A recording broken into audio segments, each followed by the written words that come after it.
Hi everyone, welcome to another episode of Pipe Reviews. So today we're going to be reviewing the Glock 47. Pretty exciting gun in my opinion, even though I've read in several forums that it's generally boring. Some might think that, that's okay, but me personally as a fairly new gun owner, I think this is a really exciting gun. So I'm going to show you why in this video. So first I want to start off with some of the specs. Obviously this gun is chambered in 9x19 millimeter, and this gun is unloaded, so safety first, check the chamber, nothing to worry about. It's got pretty much the standard Glock specs.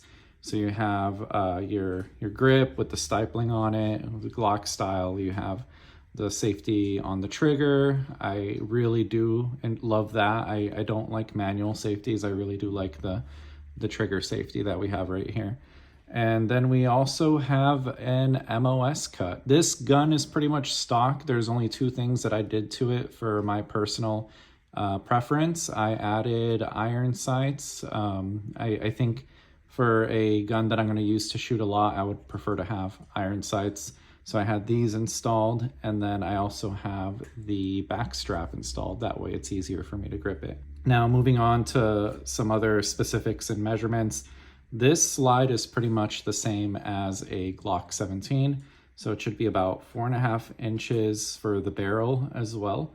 And obviously you're also going to be able to have 17 rounds. Some other things about the frame that make it unique is that it's pretty much Glock 45 style. So you could fit a smaller slide on here. That's pretty much the party trick of this gun. But in my opinion, it doesn't end there.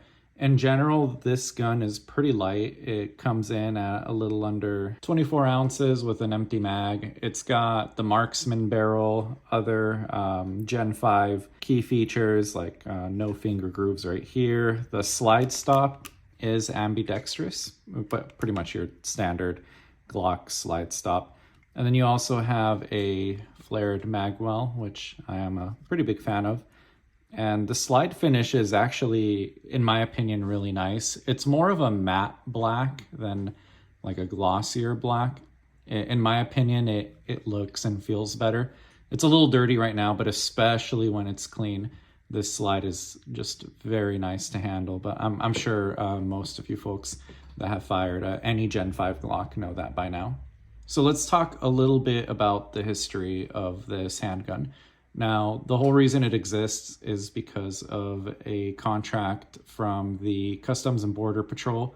They wanted to add some more modularity to the current guns that they already have, and they wanted to make sure that the new gun they're commissioning was compatible with their older weapons, such as Glock 19s and Glock 45s. I don't know if I mentioned this a little bit earlier, but this frame is pretty unique, where, as you can see, this is actually the end of the frame right here, and then this is the start of the slide.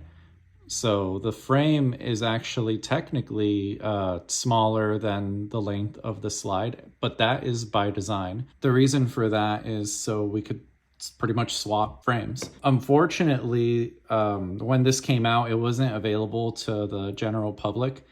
You had to be like a federal agent or worker to be able to get your hands on one of these. And I think it was, I could be wrong, you can correct me if I'm wrong in the comments, but I believe it was only within the Customs and Border Patrol that had access to these. Until I believe it was 2023, these came out into the civilian market, and now civilians could get these.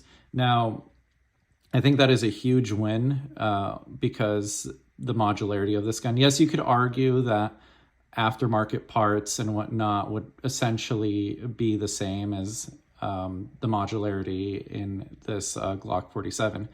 But just the fact that OEM spec lets you have that conversion between this slide and a Glock 19 slide, in my opinion, is big. And also it's duty grade. That was one of the requirements. So you know this is going to be a reliable handgun because it meets the standards of a federal agency. Moving on, we're going to talk about some things personally I like about this gun. I really like that it's full size for how light it is.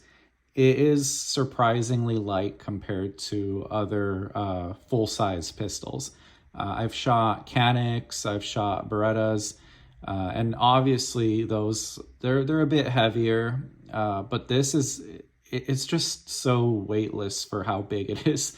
I mean, it's not the biggest gun, but for a duty size gun, this is fairly light. The grip, in my opinion, I'm not the biggest fan of the Glock grips, only because my palms just they don't fit very well with how narrow this is. So the back strap helps a lot. So if you got slightly bigger hands like me, I highly recommend getting the back strap.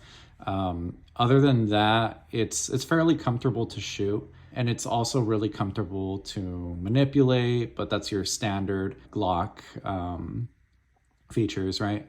Another thing is the trigger. I don't know if I mentioned it before. You do have your standard trigger safety right here. In my opinion, as a beginner, this being my first gun, not having to worry about that manual safety was kind of convenient, really. Some people might feel the opposite because they might be more confident knowing that they have that extra layer of safety on a manual safety. But in my opinion, if this is going to stop the trigger, then I'm happy with that, because this, as you can see, I'm just going to make sure that chamber is cleared. That trigger is not going anywhere unless you fully engage it with your finger, right?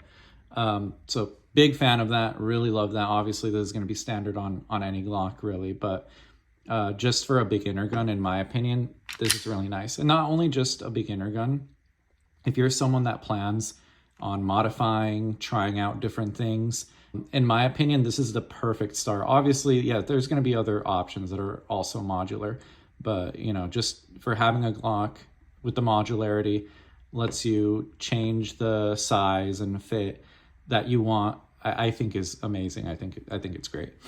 Yeah, other than that, it's not flashy at all. No crazy spectacular features about this gun, except the fact that it's modular with other Glock models. Now, I'm gonna demonstrate this with my Glock 19. So we're gonna make sure that the chamber is empty. And this is probably the biggest reason I bought this gun specifically, is because once you buy this gun and a Glock 19, it's like you have 4 guns. So I'm going to demonstrate that. Obviously, I can't take these apart on YouTube. I think I might get in trouble for that. So we're just going to do a little bit of movie magic and snap. So now we have both guns disassembled. We have the Glock 19 slide, the Glock 47 slide, and now we're just gonna do the old flipperoo, and then we are gonna snap it back.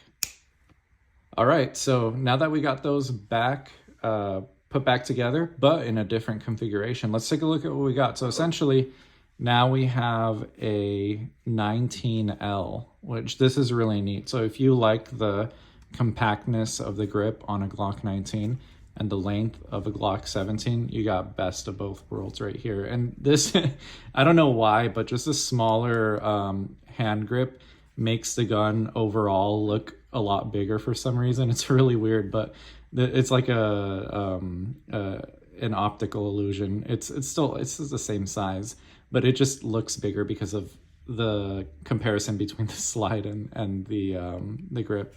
But it just fits really nicely in my hand, the Glock 19. So I really like this configuration a lot, especially for shooting.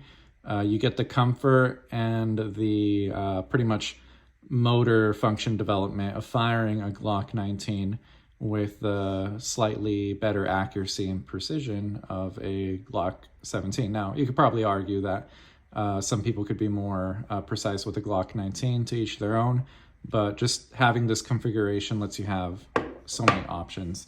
And then here we have Glock 19 slide, probably more comfortable to carry around, with a standard Glock 17 hand grip.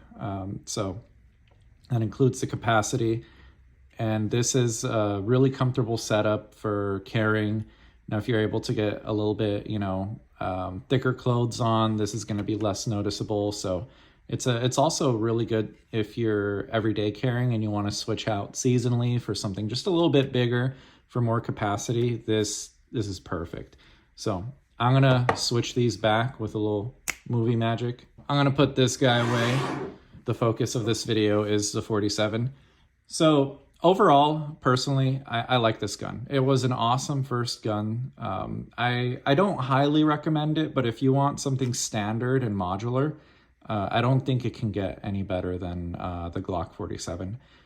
So yeah, let's put our eyes and ears on a brand new segment for these videos. We're gonna take it out shooting, and we're gonna shoot a couple of different grains of ammunition and see how it handles it and what it looks like. So let's go to the range, let's put on our eyes and ears, and then we'll be back and give it a final rating and see what our conclusions are with this Glock 47.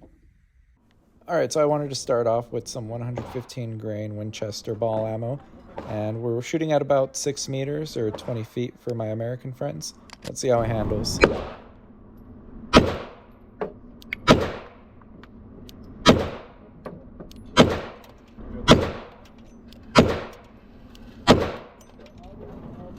I know I'm not the best shot here, but I really hope you guys enjoy this shooting ASMR.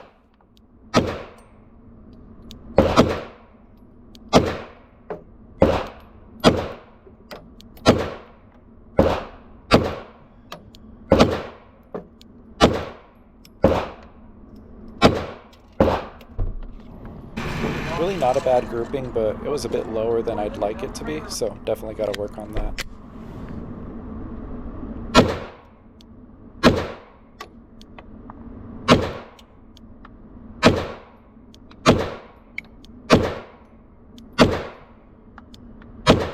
Of course, when I hit a really nice grouping, I'm not using my splatter targets, but this is definitely the best grouping I got for the night, so I was pretty happy about that. Alright, and for the remainder of this video, I'm going to be shooting some Blazer 124 grain FMJ ammo, so let's see how it shoots.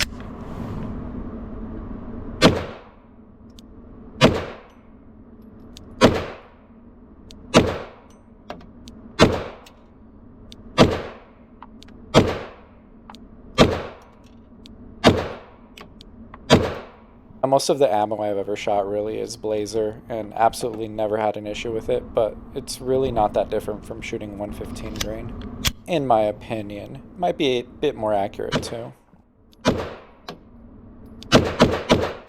But let's be real, at my skill level that's just placebo. I'm going to switch the camera over to third person here, just going to fire off some rounds at 6 meters and then might do some at 3 meters as well.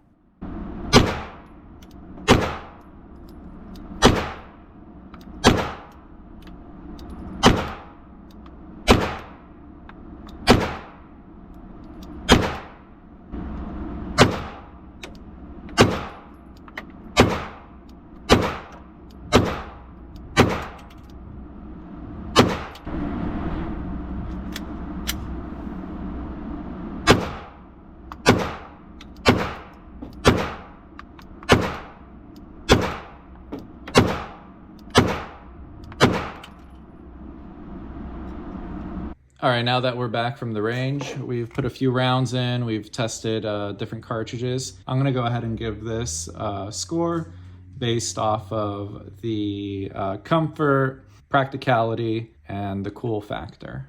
Kind of like Doug DeMuro, but with guns. Okay, so let's get into it.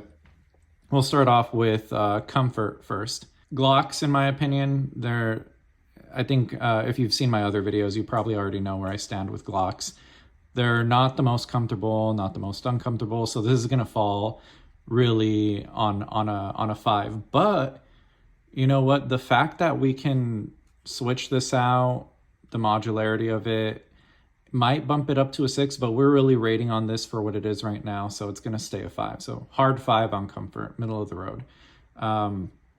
Next is going to be practicality. How practical is it to have this gun? Now, It's a 9mm, so that instantly makes it very practical due to just the vast availability of 9mm cartridge. And it's also a Glock, obviously, so Glocks in general are pretty practical, and unless they're like for some specialized reason, like Glock 34 or 17L. This is, in my opinion, it's a duty gun. It's practical to carry if you have the space for it. And the biggest practical reason to have this is just the modularity. In my opinion, I really give this an 8 out of 10 on the practicality scale. And then finally, just the cool factor. I think it's gonna get a 6 on the cool factor. How fun it is to shoot. It shoots like a regular Glock 17. Really nothing to run home about. It's just a basic Glock, but gives you modularity, the reliability. So overall, I think it's safe to say that this is, in my opinion, 7 big booms out of 10. So cue in the booms. But yeah, that is my opinion on the Glock 47. See how it stands out against the other handguns I reviewed. At this point, I've only reviewed one other handgun. So if you really enjoyed this video, if you liked what I said, definitely please subscribe. I would really appreciate that, as I am a small channel. I think I have like 10 or less subscribers. No, I have 7. Really want to put more of these together for y'all. So if there's any guns you want to see, let me know in the comments. Let me know what your opinions are about this video. Did I get something right? Did I get something wrong? What do you disagree with? Let's start some discourse in the comments. But other than that, I hope you all have a happy and wonderful rest of your evening or morning or whatever it is when you're watching this video. And I will see you all on the next one.